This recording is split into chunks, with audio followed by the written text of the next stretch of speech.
And now we're going to look at so-called Carlsbad variation, which is characterized by the pawn structure formed after exchange on d5.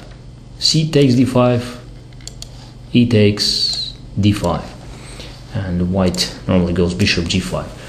It seems a little bit illogical after what all we discussed, that black's main problem in the queen's gambit decline is bishop c8, that white is voluntarily taking on d5,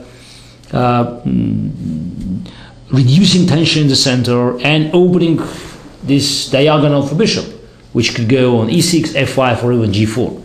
But on the other hand, white has a long-term strategic plan based on the fact that after black plays c6, which is quite inevitable because it has to protect pawn on d5 and also prepare the comfortable development of bishop, which is otherwise could be met by queen. Queen goes on b3. If bishop goes too early, let's say now bishop goes on a5, then of course after queen b3, it's all, structure could be jeopardized.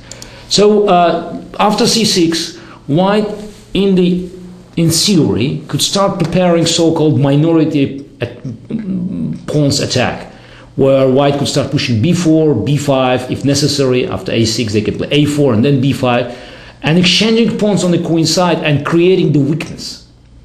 Either pawn on c6, or if black exchange on b5, there will be isolated pawn on d5 and potential weaknesses on a7 and b7.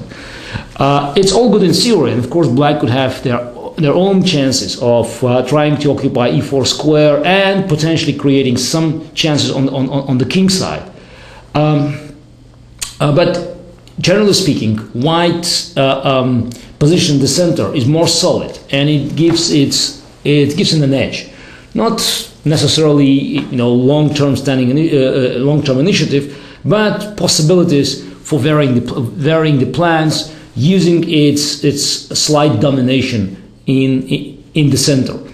A part of the traditional plan that I've described, which could be shown by the moves bishop e7, say e3, castle, bishop d3, knight bd7, knight f3, c6, queen c2, rook e8, which is one of the key positions, castle, knight f8, and now say rook b1, preparing b4 and advance on the queen side.